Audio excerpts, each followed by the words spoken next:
Hi everyone, Tony Tonkin here for the Child Protection Party. Glad you could be with us on this wonderful Thursday evening.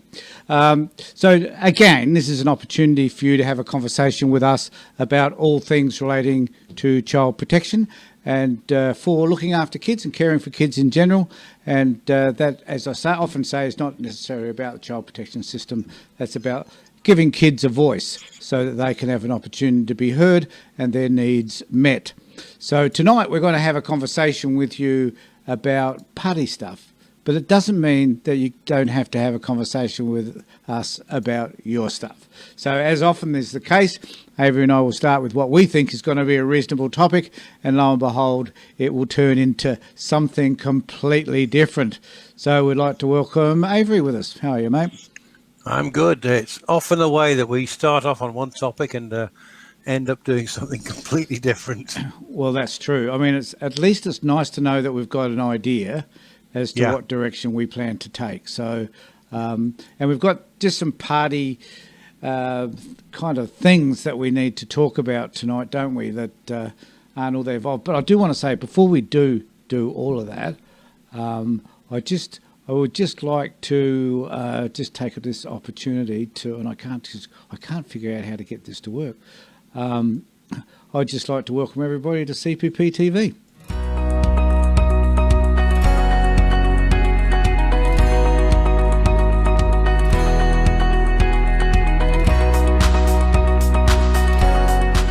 There we go. I had this. I've been messing around with the software a little bit. You see, I've got this new background. We're working from a new studio that we've created here at CPP at great expense to the organisation. So it's looking pretty damn good, I thought. It does, and I'm stuck in my living room as usual. Well, yes, it's well. Look, you ought to come in and have a chat to us, Avery, because it's pretty special what we've got sorted here, mate. I can assure you. Yeah, our new office space. That's it. So we've got some things though that we need to talk about tonight, and I just want to. Angela's on board. Sue, hi, good to see you. I'd just like to acknowledge some of the people that do. JJ, Jevons. I tell you what, I think JJ needs glasses. Needs to get his eyes tested. I think you might be right. I think what did he say? Oh, handsome team. Yeah. So you alone make a team, do you, Avery? Is that what this means? It must be. Yeah, it must be the case. It's a reference specifically to you. But we do welcome all of you, and we hope that we actually would like our audience to grow somewhat.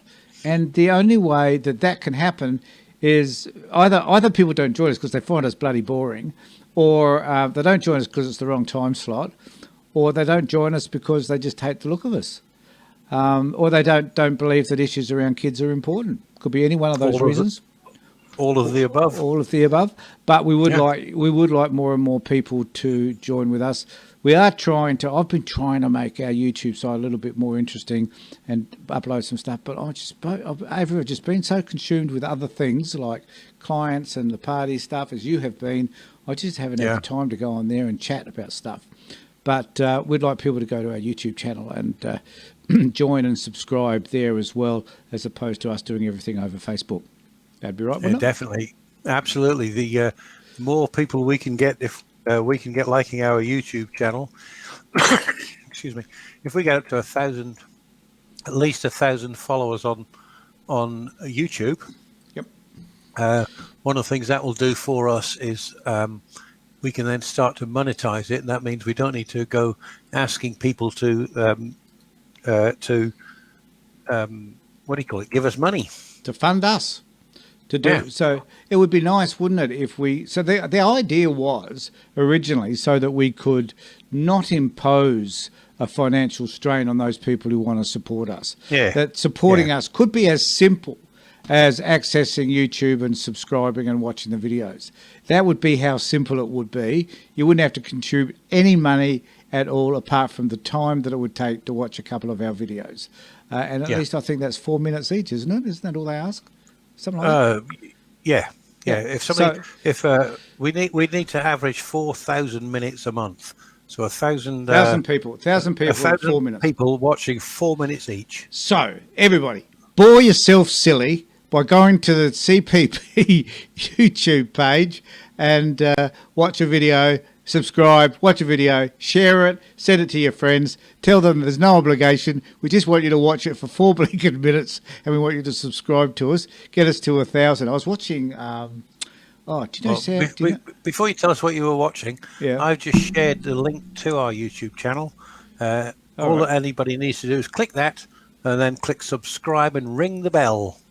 So I was watching. Do you ever watch Sam Cedar and David Packman?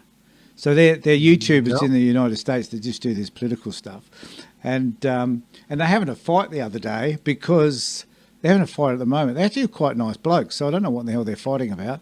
But they're fighting about the fact that they're almost approached 1 million users each, 1 million subscribers, rather. Wow. And I thought, my God, what could the secret be? Well, number one, they're far younger than we are, Avery. I reckon that's number one. And number two, we don't talk about politics generally, I think, enough. We talk about the issues that concern us. We talk about the child protection system. We talk about youth suicide. We talk about youth in general. But if you would like us to talk about politics more often, what politics means to us as a party and to Avery and I as individuals, and to you, and if you've got any comments to make about politics, Morrison, Dutton, any of those individuals, or Not Trump. No, we'll avoid Trump. But anything around Australian politics, I guess, would be helpful, because it's not that Avery and I don't care, and it's not that we're not focused on Australian politics, because to some extent we are, because we are an Australian political party, obviously. That's where it is. So, Avery, there are some things. Before we get into all that, so let's go. What are the things that are changing at the moment that we need to talk about tonight and get people motivated about?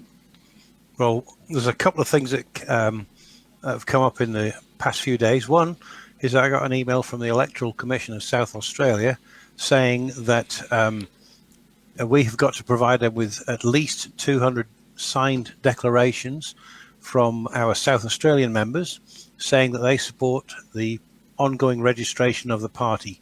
We've got until 30th of September to collect them all. We can get the signatures done electronically. So the thing I've been busy with over the past couple of days is I sent out an email to everybody on our SA newsletter list to tell them that expect this email to come through, what it'll look like and how they sign the document. Every person that I send it to, I will already have verified their enrollment address, so they don't need to change any details on the form. All they'll have to do is click on a button that says review and sign. When it appears on the screen, just click in the signature box and type in their signature. They don't need to print it, download it, print it, stick it in an envelope or anything like that. It's all done electronically. And I've started sending those out now. I think I've sent about 16 of them away so far. I only started mailing them out this afternoon. The other thing that came up is to do with our Facebook page and our website. Mm-hmm. We had a number of people came in and criticised us. Well, how on earth could you support this? It was a story, something to do with an article that Save the Children had written, and they were saying we shouldn't be supporting these people at all. The point of the media stories that we share is that we're not saying that we support what's being said. We're not saying that we reject what's being said in that article.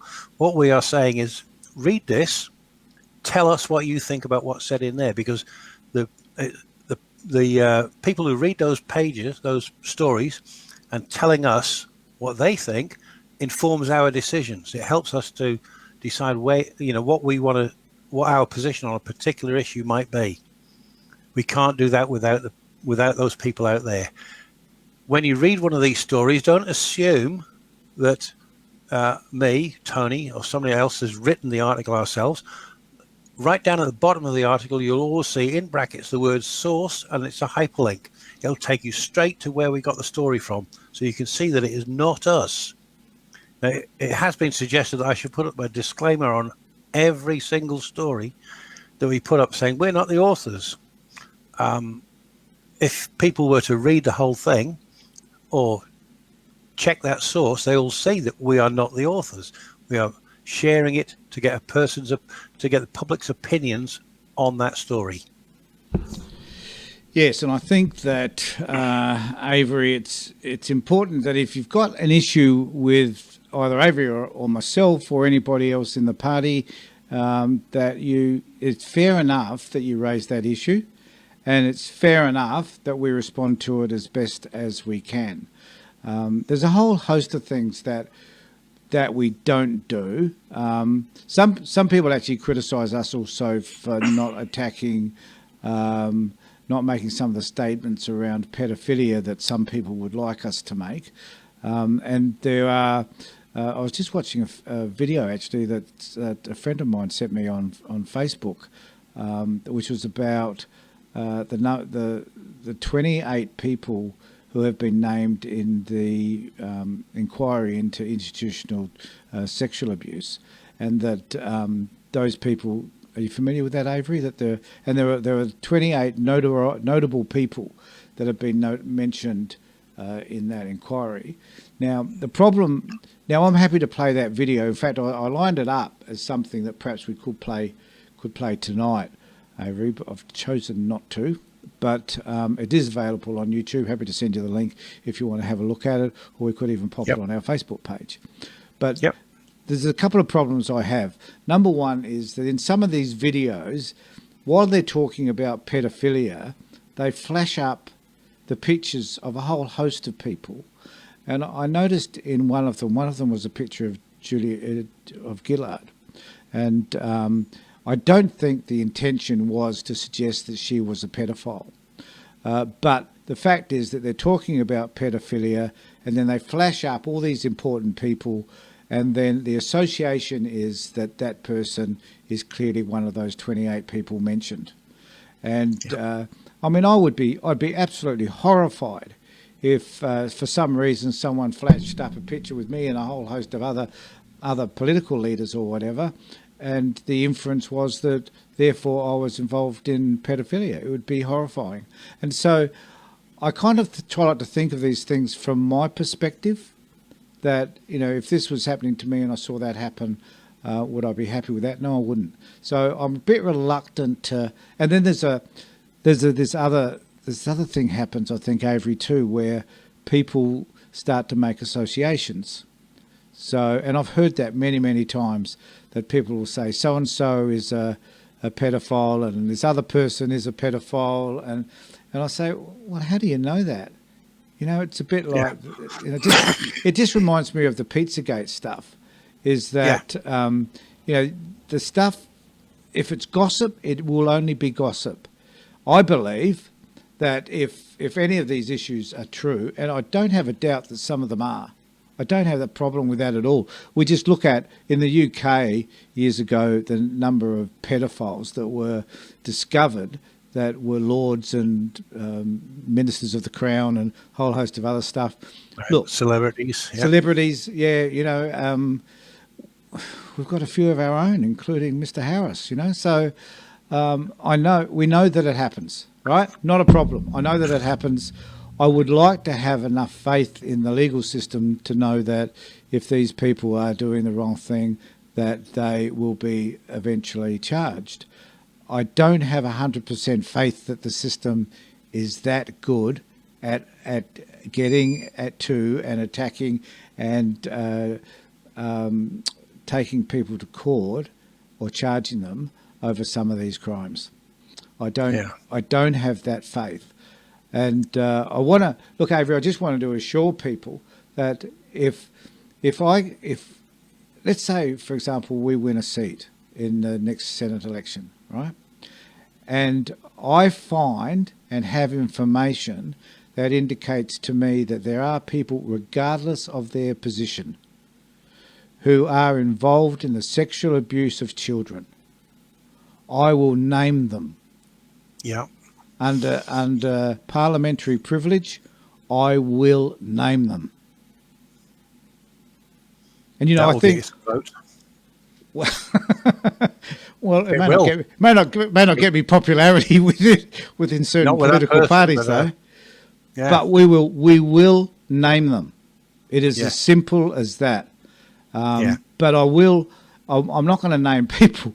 I'm not going to name people though based on someone's gossip. Like hearsay. I would need some substantive evidence, and that evidence will be talking to people who can identify them. But then, if those people come to us and say that to us, I will then take them to the police, and I will follow that through on that, so that the police take the action that they're supposed to doing, and that person, whoever that might be, is protected. Yeah. Thing I was going to say is when I see people, so and so's a paedophile, or that judge, that lawyer, that parliamentarian is a paedophile. Send the evidence to the Australian Federal Police. Report it to your local police. Don't tell me. I can't do anything about it. So report it. Yeah, I guess. I've put. I had an email. Well, sorry, on one post that I put up a couple of days ago about a West Australian man who was sentenced to 6 minutes per image for 110,000 images that he had of child sexual abuse material. He got 15 months, 6 minutes per image. I got a comment on the story on the website. I'm not going to name the person because this person was a victim of this perpetrator, this predator. That person said to me that they have got plenty of evidence about him. The fellow's been prosecuted, convicted, given 15 months.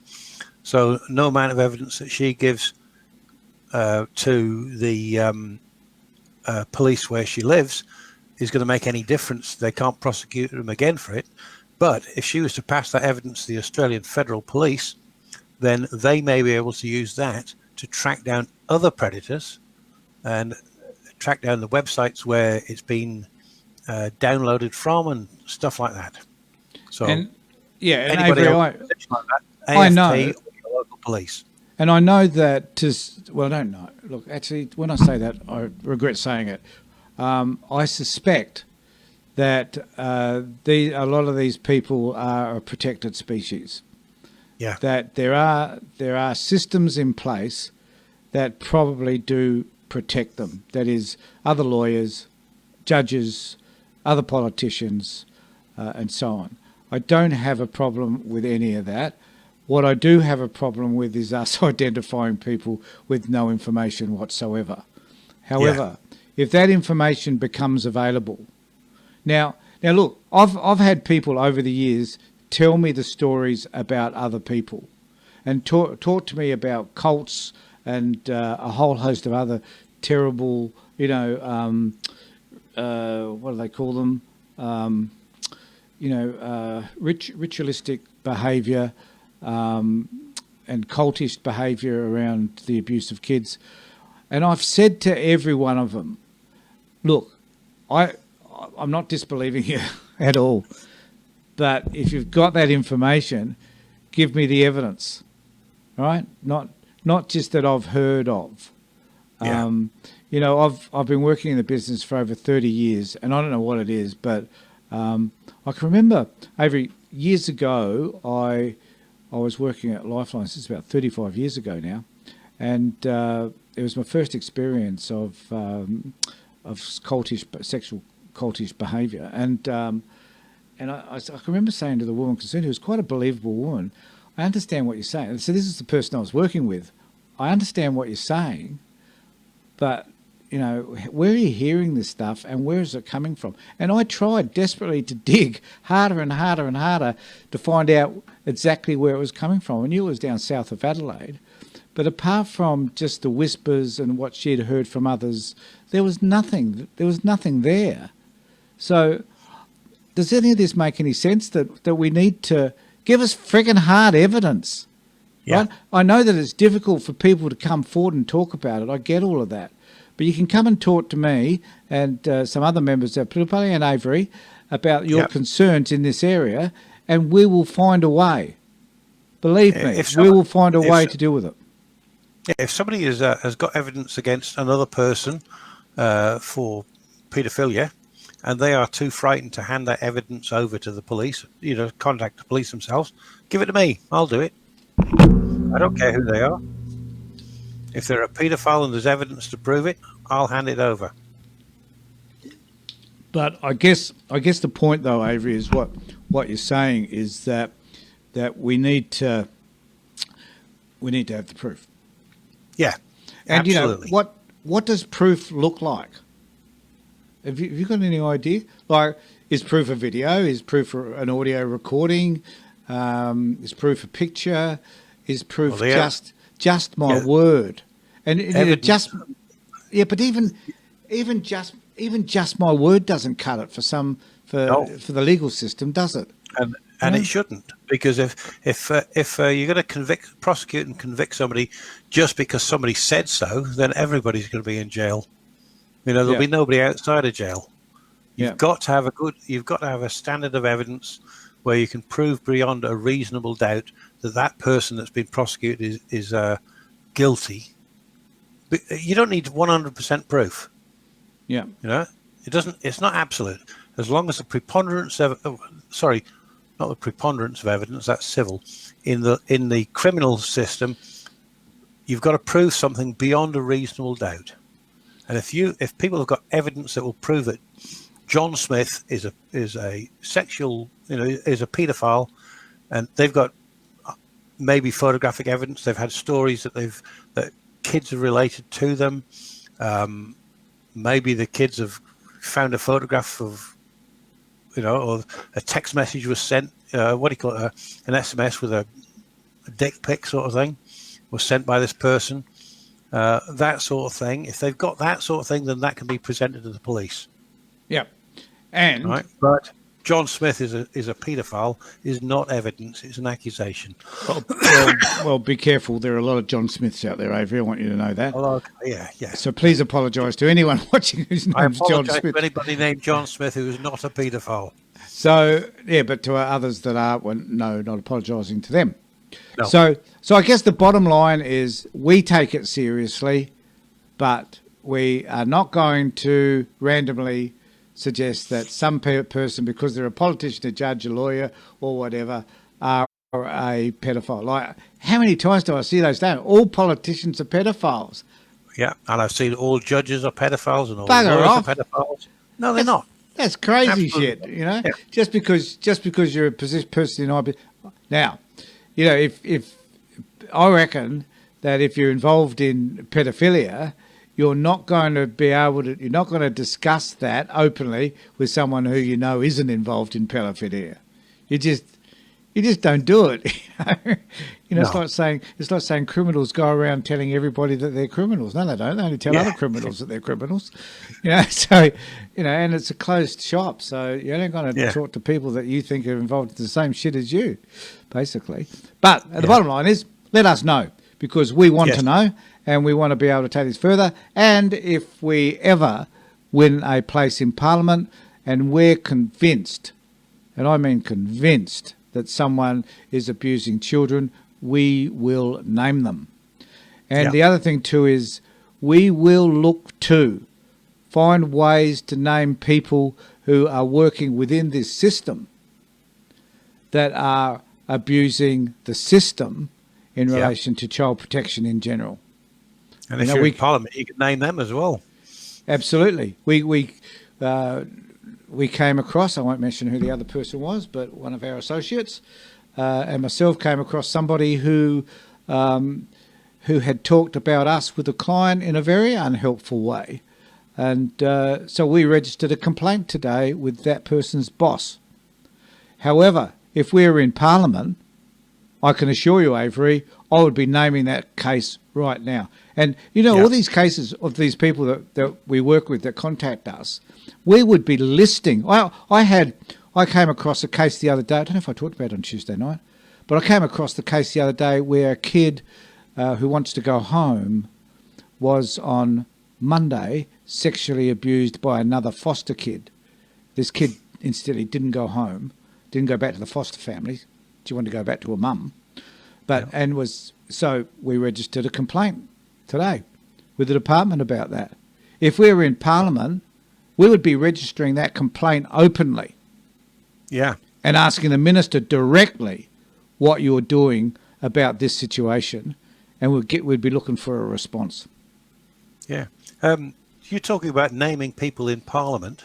That's makes me think. It reminds me that we need members in every state and territory, because at the moment, if we got somebody elected into the federal Parliament, we could name somebody in the federal Parliament. You know, we could, whoever our MP or senator was in the it would be a senator in the federal Senate, could say that person is a paedophile and here's my evidence for it.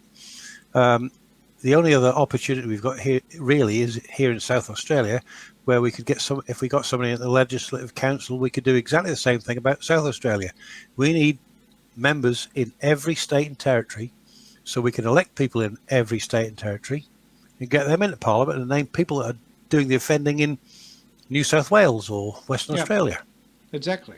So join the party. If people say, well, what's the good of, what's the Child Protection Party doing? Well, apart from developing policies and trying to influence change in a system that refuses to change, which I think is good enough in and of itself, frankly, there's other aspects of what we do that are just as important, and that is getting us into power, into some sort of power and influence, so that we can do the things that you want us to do. This is the best reason I can think of, Avery, for them to join the party. Yeah. And it's us talking about things, us writing to the media. I've noticed small things. We've had a few stories now that have been published where the media organisations have responded and published it. There's a thing I think I mentioned it a few months ago, in Tasmania, when a political party registers, the Tasmanian Electoral Commission publishes a list of every member of that party who is supporting it, including people who are silent voters, which exposes that person's name to the public and potentially to a person who is a silent voter, to their partner or whoever it was that they've been granted silent voter status for. I've written to the State Attorney General, State Shadow Attorney General there. I wrote to a variety of newspapers in Tasmania about it, and eventually the Tasmanian Times picked it up, and they published a big story about it. Because the reality is, Avery, you're a mover and a shaker, buddy. You've got everybody by the short and curlies. Because actually, it's quite interesting.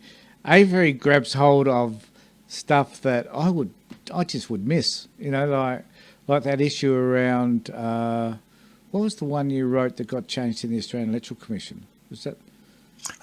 The not the Australian one, the Electoral Commission, South Australia. South Australia, that's right. Last year, when we were going through this process of having to prove that we could remain registered, they told me that I had to get 200 handwritten signatures, and I wrote to them and said, why? The Australian Electoral Commission, this SA state government will take an electronic signature. Yeah. And I wrote to the ex-commissioner and said, this is how the process works. I showed him an example of what an electronically signed document would look like, complete with the audit trail, to show that I sent it to Tony Tonkin. Tony Tonkin signed it and returned it, and this is the date and time and everything that it happened. And they wrote back and said, yep, we'll accept electronic signatures. One person arguing with a government body. Now that might not seem all that significant, but when you're able to change the decisions that an authority make, even if it's Australian Electoral Commission here in South Australia, that is significant. Because the simple issue is about objecting. You find a fault, you object. We make heaps of complaints about the way the child protection system in particular works. But but you know, okay. Let's look at the alternative. Let's say no one made a complaint. No one objected. Everything just sort of motored along. No one said anything. No, everybody thought social workers were doing the best possible jobs that they could, and that Nothing changes. What would we have? You know, like if people didn't get angry and express that anger appropriately by objecting to the way things are, then everything would just idle along, and the people in power would create more power and more influence because no one would be challenging them. I'm still working on a project. It's a side project. Every month I get a disc. I've got it right in that package there. I don't know if you can see it. Mm-hmm. I get that from the Australian Electoral Commission, and it's a DVD that contains the name of every registered elector in the country. However, I'm only allowed, the password they give me only allows me to see people in this state, in South Australia. My argument to them has been, it's been back and forth. I've had probably half a dozen emails or maybe more that I've sent to them and had replies back saying,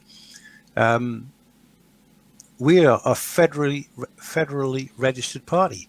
Yep. Why can't we have access to every state and territory? Because we're registered as a federal party. We get people joining us from Western Australia or Queensland. I won't say the Northern Territory because I think we've got one member there. Yeah, should have more in Tassie. Should have heaps more. Go, Paul. I should be able to log in that disk and then do a search on a person from Western, a person who's applied. I can't, I'm not going to do it otherwise. Not allowed to do it otherwise. But a person's applied to join a party. I need to verify their registration. I can do it using that disk, but not if they live outside of South Australia. And I'm trying to persuade the commissioner. The legislation doesn't say I can't give you that information. The legislation says it's up to the commissioner. So I'm trying to persuade him to change his mind and say, yeah, you can have all of it. Yeah, but that's and I guess that's what we're trying to do at a more sort of wider macro level, I guess. Yeah. But Avery's an interesting example because he's demonstrated that he can do that. Which I think is fabulous, and that's why Avery's with us, of course. I just want to make note that Linda Burns says we need to help in any way we can. The children shouldn't need protecting from those that are supposed to be protecting them. It's wrong and needs to be stopped. Each and every one of us needs to stand up and say enough, no more. Yeah. This stops now. I think that's well put, Linda. Thank you very much for that. I think that the issue also is that I might grab that comment and turn it into a graphic and put it on the Yep. Yeah. And put Linda's name at the bottom. And put Linda's name at the bottom. As long as Linda doesn't, well, she objects. Said it out loud on here, hasn't she? So. Yes, she's made it public. So much. Too bad, Linda. It's gone on up, whether you like it or not. But I think that the thing is that if we all gather together, Avery, as a united force, we can make these changes. I'm telling you, folks, there is not a political party that focuses on kids' issues in the world. We're it. Here in South Australia and around Australia, because we're a national party, we're it. And I'm excited by that. I think that's a first. We should celebrate it. But we will mean nothing, absolutely nothing, if you don't help us to get to where we need to go for you. So that's why I've titled this session, this feed tonight as CPP is you. Yeah. Because we are. This isn't about Avery and me and Nadia and a whole host of other people that are involved in the foundation or the party. This is about you. Yeah. If you want change, stop. Look, guys, stop complaining about it and let's do something about it. 7,000 odd people follow us on Facebook. Why haven't we got 7,000 members? Yep.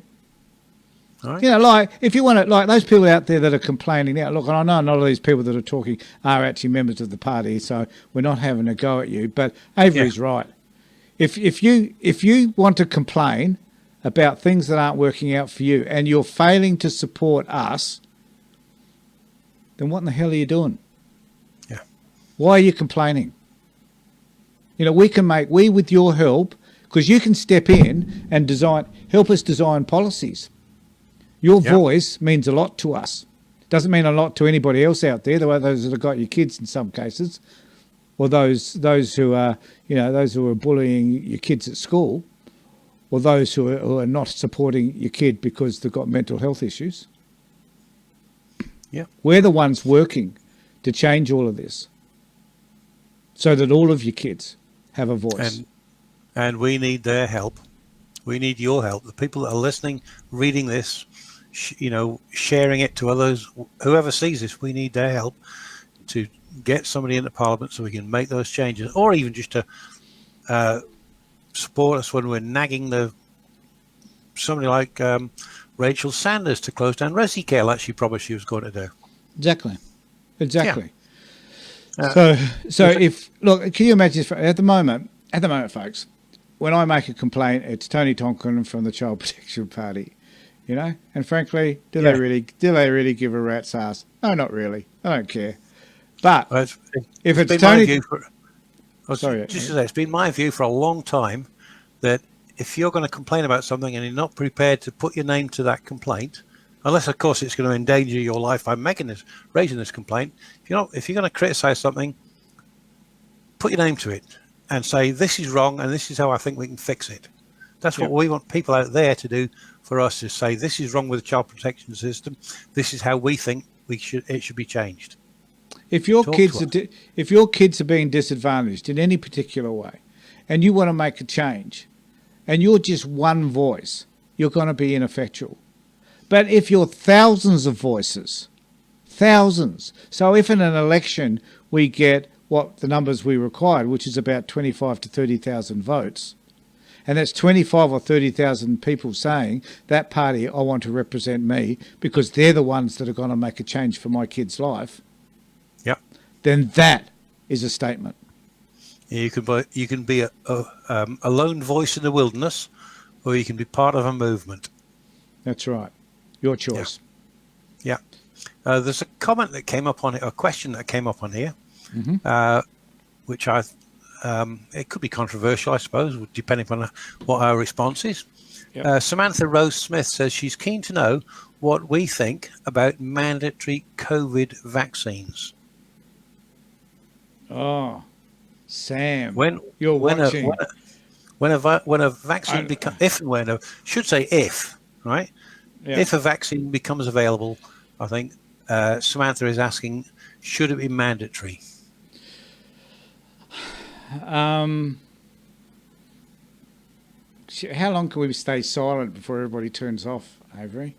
I've got no idea. My personal view is no. I don't think it should be mandatory, but I think that if we promoted it enough, that enough people would, because I think we need about 80% of the community to be vaccinated to have some sense of herd immunity. So, if we could get that 80% without making it mandatory, yep.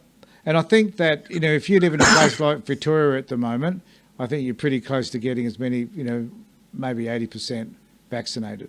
Because if it also means I don't have to be locked down forever, what are you going to do? You're going to say, well, okay, I don't care. And if the government decides to lock us down every 5 months because there's an outbreak, and that's because the population hasn't got themselves vaccinated, I can guarantee you there's going to become a point of no return where people will simply say, bugger this, I'm going to get vaccinated, just so that we get to that 80%.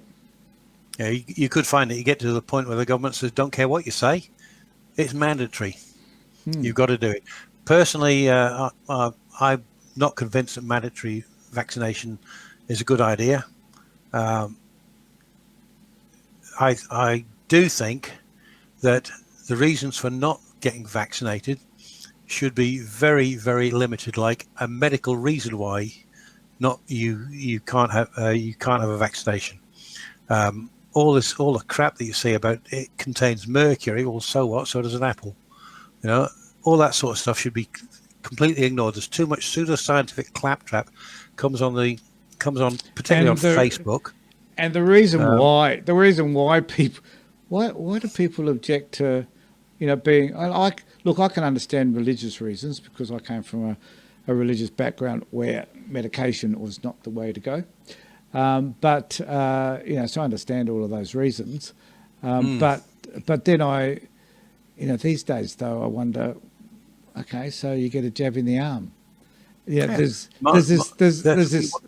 Yeah, unless these people are saying that the jab in the arm causes some sort of childhood illness, or something worse like polio, which is what someone tried to convince me recently.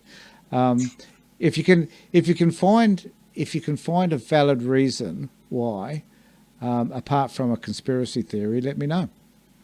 A scientific reason would be a good reason. A medical reason would be a good reason.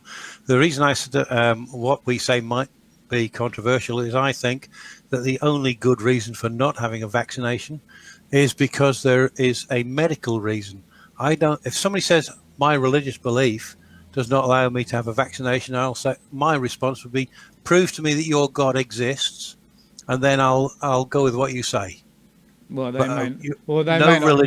no religious exemption. Avery, let's not get into that. But they may not want to have they may not want to have a conversation with you at all. That's my view. Is that there should be no exemptions except on medical grounds. Well, I think there's another reason though. Go on. Stupidity. Oh yeah. That people are just stupid. Yeah. And the thing that about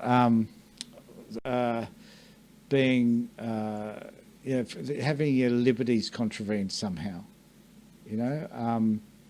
that's wearing face masks, all this sort of crap, Yeah. So should we be made to wear face masks? No, don't wear a face mask. If you don't want to wear a face mask, that's fine. If you want to get arrested in Victoria for not wearing one when you're outdoors, that's fine by me as well. I don't care. What's the fine now? Oh no, it's $5,000. Yeah, thousands of dollars. And 6 months in jail. Is there a reason why they've done all this? Yes, there is. And look, how's this sound? I didn't mean to get to this, but I was trying to work out, because I was going to do this live feed on why it is that we need to be serious about the coronavirus, right? So I looked up some information. Hate to say it, came from the World Health Organization. However, it's the best information I could. Well, yeah, that's it. What? No, he's on second. So I looked it up, and so it gave some interesting statistics. For example, the flu is 0.1% of people may die because of the flu, right? Yep. Now, we all know that. That's a fact. I mean, that's a common thing. Is that fair enough? People know that? Everybody know that? 1.1% if you die of the flu? But the coronavirus, according to some people, is the same as the flu. So what I did was I looked at the number of people that have been infected in the United States, and I looked at the number of people that had died, and I worked out a percentage. Now, the World Health Organization says the percentage of people, the death rate of people that get the virus is between 3 and 4%. Do you know what it is in the United States? Go on. 3.1. Yeah. So when you look at, so tell me if I'm wrong, 0.1%, right? Bugger all, but people do die from pneumonia and other stuff for the flu. 3.4. How much higher in a percentage is 0.1 into 3.4? It's 3,000%, isn't it? That's right. 3,400%. So if we say to people, there's a 3,000% greater chance of you dying from this other thing, which one is going to be the most significant? You've got 3,400% more of a chance of dying if you get it. Yeah. Yeah. The thing with vaccines, you're old enough to remember going and getting a smallpox vaccine. No, I didn't, because I didn't get vaccinated when I was young. Because I just told you why I didn't get vaccinated when I was young, Avery. Oh yeah, but you're old enough to remember it. I do, because I was the only kid in class that didn't, and I thought it was fabulous. Yeah. All the other kids came back crying. I was fine. Because of vaccines, there hasn't been a smallpox case since 1972. Right? We don't need to inject vaccinate people against smallpox anymore because vaccines got rid of it. It used to be the case that you would see wards full of kids in iron lungs because they got Yep. polio. Guess what stopped that? A vaccine. Vaccines, right? So Until just a few years ago, the world was very close to eradicating polio completely, the way they'd done with smallpox. And because of certain small religious groups in northeastern Nigeria, right, Boko Haram and people like that, it's now back in all over Western Africa. It's in places like Pakistan and Afghanistan, Bangladesh, and it's spreading around the world again. Right, vaccines prevent it. and I had Avery, I must have. I just brought back this one shot of me because I like my background, you know. Yeah. So, but I did have an argument. I think I mentioned this also on a feed. I did have an argument with a relative about the fact that he showed there's this picture going around of all these kids that are crippled, and they're Yep. obviously African kids, right? Yep. and you know, saying that this is the result of polio. No, sorry, this is the result of a vaccine. You know, it will cause you to be such and such or whatever. And it turned out, so what you do is you take that photograph, you can feed it through Google, it will produce where that came from, basically. So I did that. It came from an article done in about 2010, I think, which is in line with what you were just saying, where polio, which the only place where it was actually impacting people was actually in Nigeria. So the picture was of kids who were not vaccinated. So the picture was the direct opposite of what the person who had posted this post thought it was. Because so they were saying that this is because they were vaccinated. The actual photo was about kids who were not vaccinated because they weren't able to get the vaccination. They did develop polio, and I think it was Nigeria, about 2010. So so there's this misinformation happening as well. You know, I don't mind people having obscure theories. You know, like, why not? You know, we have inquiring minds. If we wish to inquire about stuff, let's think about it and let's inquire and wonder and all that sort of stuff. I do that all the time.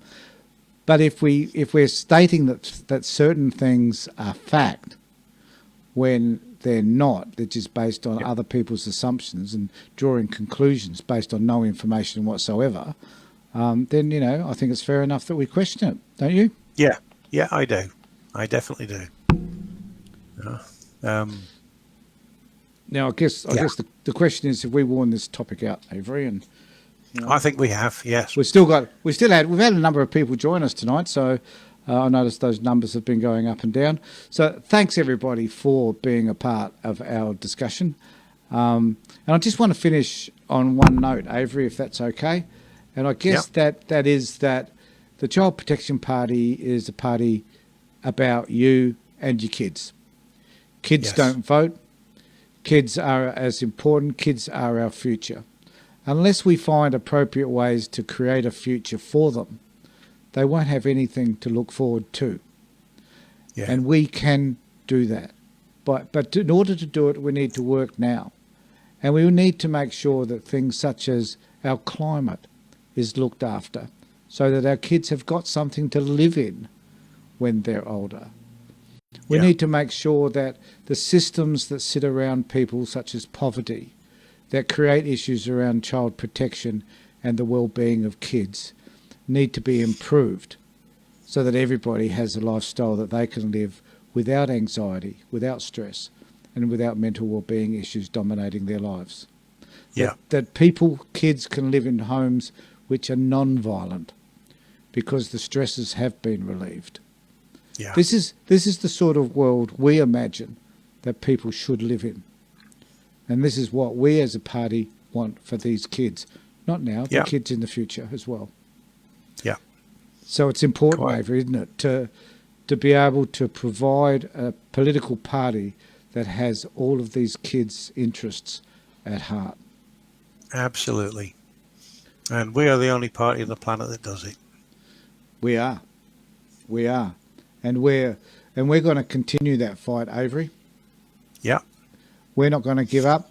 There may come a time where you and I just won't be with them. We are going to come to our end as well. And but we hope. See, this is the other thing that we haven't talked about, and we'll just talk about very briefly, is that this is your party. This is not mine or Avery's party or anybody else's. Yep. This is your party. We want to be able to pass what we're doing now on to the rest of you, so that you can carry forward what we've started. All right? So it doesn't come to an end, I hope. Yeah. And that's what I'd like to see there be no reason for a child protection party, because everything was being done properly. Oh, how nice would that be? It won't happen in our lifetime. I live in dream world stuff, that is. Might happen. But this is the reason why it's really important at this particular point in time to register with us. Yeah. Join the party, contribute your fee, whatever that might be, and to make sure that we in South Australia, here in particular at the moment, can reach our 200 threshold. Yeah. Which has to be by when? 30th. It's got to be with the Electoral Commission by the 30th of September. So Avery is now sending out these letters for you to sign electronically.